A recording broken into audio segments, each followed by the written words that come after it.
Hello विद्यार्थियों, ज्ञान विहार की ऑनलाइन क्लासेस में आपका स्वागत है। मैं सुदेश जोशी।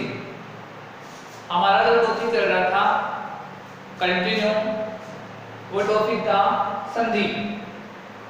इस वीडियो में जो हम संधि का भाग पढ़ेंगे वह संधि का भाग है हल अर्थात व्यंजन संधि। जो व्यंजन संधि हमारी चल रही थी, व्यंजन हल संधि, उस व्यंजन हल संधि में पिछले वीडियो में मैंने आपको जो व्यंजन संधि क्या होती है, व्यंजन संधि की परिभाषा, व्यंजन संधि किस प्रकार होती है, किस प्रकार व्यंजन संधि के पदों का हम संधि विच्छेद करते हैं, ये सब कुछ मैंने लास्ट वीडियो में बताया था। इस वीडियो में हम आगे बढ़ेंगे। उससे पहले जो कल मैंने आपको जसत्व व्यंजन संधि पढ़ाई थी, उस जसत्व व्यंजन संधि के बारे में फिर से थोड़ी सी जानकारी मैं आपको दे देता हूं। उस जसत्व व्यंजन संधि में क्या था, कल मैंने आपको वर्ग बताए थे, वर्ग बताए थे मैंने पांच वर्ग बताए थे। इस 5 वर्ग में पहला त्यवर्ग, दूसरा चयवर्ग, तीसरा त्यवर्ग, चौथा त्यवर्ग, पांचवा पैवर्ग। यानी वर्ग का मतलब है यहाँ पर ग्रुप, जिसको हम इंग्लिश में बोलते हैं ग्रुप। उस ग्रुप को हम संस्कृत भाषा में वर्ग बोलते हैं। अब ये त्यवर्ग है, इसका मतलब इस त्यवर्ग में जितने भी आने वाले व्यंजन, 5 व्यंजन होते हैं पूरे हर एक वर्ग में, तो कुल मिलाकर ये 25 व्यंजन होते हैं जिनका एक वर्ग होता है। उसके बाद में अंतःस्थ व्यंजन आता है और उसके बाद में ऊष्म व्यंजन आते हैं। तो ये वर्ग जो मैंने बताए थे, इस वर्गों के दरमियान मैंने बताया था जो जसत्व संधि होती है, उस जसत्व संधि में यदि संधि विच्छेद पदों में पूर्व पद के अंत में, अब इस संधि को समझने के बाद में आपको में जो अगली संधि होगी वो आपको अच्छी तरह समझ में आएगी। इस जसत्व संधि में मैंने बताया पूर्व पद के अंत में किसी वर्ग का पहला, दूसरा, तीसरा और चौथा वर्ण आए। वर्ण पूर्व पद के अंत में किसी वर्ग का पहला, दूसरा, तीसरा और चौथा वर्ण आए। कहने का मतलब हर एक वर्ग में 5 वर्ण होते हैं, तो इसमें पहला वर्ण से ग हो गया, दूसरा थ हो गया, तीसरा द हो गया और चौथा घ हो गया। तो इस प्रकार आगे कंटिन्यू हर एक वर्ग में 5-5 वर्ण होते हैं। तो जब पूर्व पद के अंत में किसी वर्ग का पहला, दूसरा, तीसरा और चौथा वर्ण आए, उसके बाद में उत्तर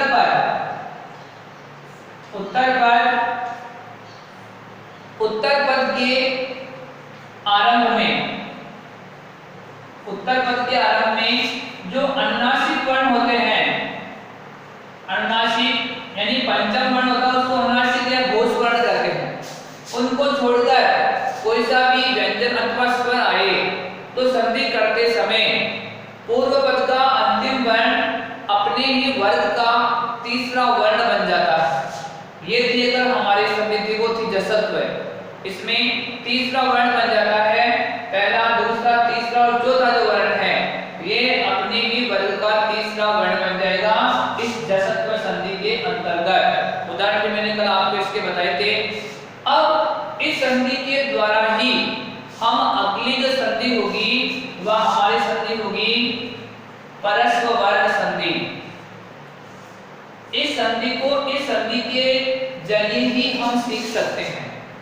इस संधि के जरिए ही हम परस्पर वर्ण संधि को सीखेंगे। अब इस परस्पर वर्ण संधि में क्या होता है, इसका नियम क्या होगा, इसका उच्चारण से ही पता लग जाएगा। पर सवर्ण अर्थात अब इस संधि की परिभाषा वो क्या होगी, इसमें होगी संधि की परिभाषा, यदि संधि विच्छेद पदों में पूर्व पद का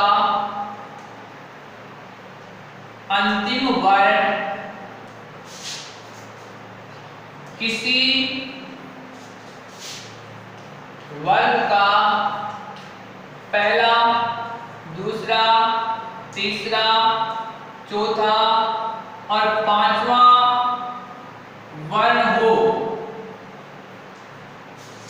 यदि संधि विच्छेद पदों में पूर्व पद का अंतिम वर्ण किसी वर्ग का पहला, दूसरा, तीसरा, चौथा और पांचवा वर्ण, अब देखो इसमें पांचवा जो वर्ण है ये पंचम वर्ण, ये पंचम वर्ण जो अनुनासिक वर्ण होते हैं, अनुनासिक वर्ण होंगे, इसमें हमने इसको शामिल किया है। और इस जसत्व संधि में हमने कुल मिलाकर कितने वर्ण शामिल किए थे? पहला, दूसरा, तीसरा और चौथा वर्ण। इसमें पंचम वर्ण, अनुनासिक वर्ण को हमने शामिल नहीं किया था, इसीलिए मैंने आप पिछले वीडियो में इसकी परिभाषा में लिखा था कि अनुनासिक या घोष वर्णों को छोड़कर। अब इसमें हमने जो परस्पर वर्ण संधि है, इस परस्पर वर्ण संधि में हमने पंचम वर्ण को शामिल किया है, इसमें सम्मिलित किया है।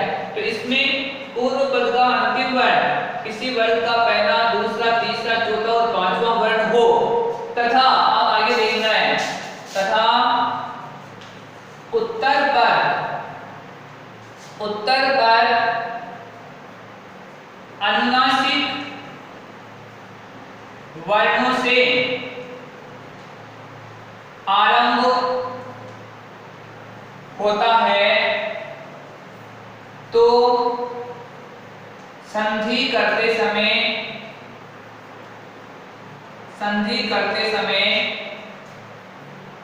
पूर्व पद का अंतिम वर्ण अपने वर्ग का पंचम वर्ण बन जाता है। ये इस संधि की परिभाषा है। बिल्कुल जसत्व संधि से ठीक विपरीत इसकी परिभाषा होगी। जसत्व संधि में हमने बताया था कि पूर्व पद के अंत में किसी वर्ग का पहला, दूसरा, तीसरा, चौथा वर्ण और उत्तर पद अनुनासिक वर्णों को छोड़कर किसी स्वर या व्यंजन वर्णों से प्रारंभ होता है तो संधि करते समय पूर्व पद का अंतिम वर्ण अपने वर्ग का तीसरा वर्ण बन जाता है। ठीक इसके विपरीत जो परस्पर वर्ण संधि है, इस परस्पर वर्ण संधि में क्या होता है, इसमें हमने किसी वर्ग के पांचों वर्णों को सम्मिलित किया है और पांचों वर्णों में जितने भी ये वर्ण आ रखे हैं वर्गों में उनको शामिल किया है, तथा उत्तर पद अनुनासिक वर्ण से प्रारंभ होना चाहिए, अनुनासिक वर्णों से ही प्रारंभ होना चाहिए। तो अनुनासिक वर्णों से जब वो प्रारंभ होगा, आरंभ होगा, तो संधि इनके दरमियान, इनके बीच में जब संधि होगी तो संधि करते समय पूर्व पद का अंतिम वर्ण अपने ही वर्ग का, ये विशेष ध्यान रखना आपको, पूर्व पद का अंतिम वर्ण अपने ही वर्ग का पंचम वर्ण अर्थात वो अनुनासिक बन जाता है। अब देखो उदाहरण के तौर पे, जैसे संधि विच्छेद की हुई है एतत् धन मुरारी, एतत् धन मुरारी। अब इसमें संधि विच्छेद में देखना आपको, यहाँ पूर्व पद का अंतिम वर्ण क्या है, यहाँ पूर्व पद का अंतिम वर्ण है त, इसके नीचे हलंत है, व्यंजन है, तो निश्चित है इसमें व्यंजन संधि होगी। कल मैंने बताया था पूर्व पद के अंत में यदि व्यंजन वर्ण तो व्यंजन, स्वर वर्ण है तो स्वर संधि और विसर्ग है तो विसर्ग संधि। तो इसमें आपको अंतिम वर्ण में तय के हलंत लगा है, इसका मतलब तय, ये व्यंजन है।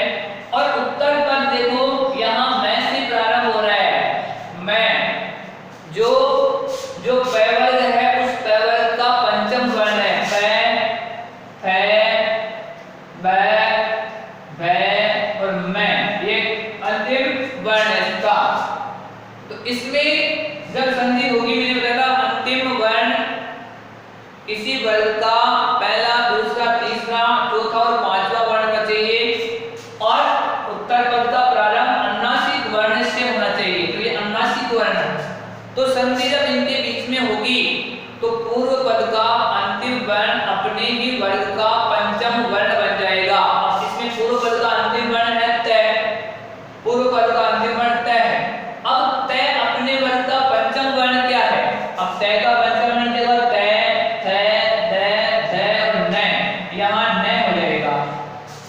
संधि हम जब करेंगे तो यहाँ इसके नीचे हलंत है, स्वर रहित है, तो संधि करते समय जो पंचम वर्ण बनेगा वो स्वर रहित बनेगा और इसकी संधि हो जाएगी एतन मुरारी। इसकी संधि हो जाएगी एतन मुरारी, यानी तय अपने वर्ग का पंचम वर्ण न बन गया। इसी प्रकार जैसे वाक धन मूलम, वाक धन मूलम, इसमें पूर्व पद के अंत में क्या आ रहा है और उत्तर पद का प्रारंभ अनुनासिक वर्ण मैं से हो रहा है। अब इनके बीच में जो संधि करेंगे, इसके पूर्व पद के अंतिम वर्ण तय और उत्तर पद का प्रथम वर्ण मैं, पंचम वर्ण आ गया, यहाँ पर अनुनासिक वर्ण, यहाँ प्रथम वर्ण है, तो कै अपने वर्ग का पांचवां वर्ण बन जाएगा, पंचम वर्ण अंग हो जाएगा यहाँ पर और संधि हो जाएगी वांग मूलम, वांग मूलम, ये इसकी संधि हो जाएगी, पंचम वर्ण बन जाएगा। इसी प्रकार जैसे चित्त धनमय, चित्त धनमय, संधि करेंगे तय अपने वर्ग का पंचम वर्ण प्रथम वर्ण है तय और यहाँ पर अनुनासिक वर्ण आ रखा है मैं, अब तय अपने वर्ग का पंचम वर्ण बनेगा न और संधि जब हम करेंगे तो संधि हो जाएगी चिन्मय। ये इस परस्पर वर्ण संधि की परिभाषा होगी। परस्पर वर्ण संधि के मैंने आपको उदाहरण बताए हैं, कुछ उदाहरण और भी लिख रहा हूं मैं, जैसे षड धन मयूख है, षड धन मयूख है।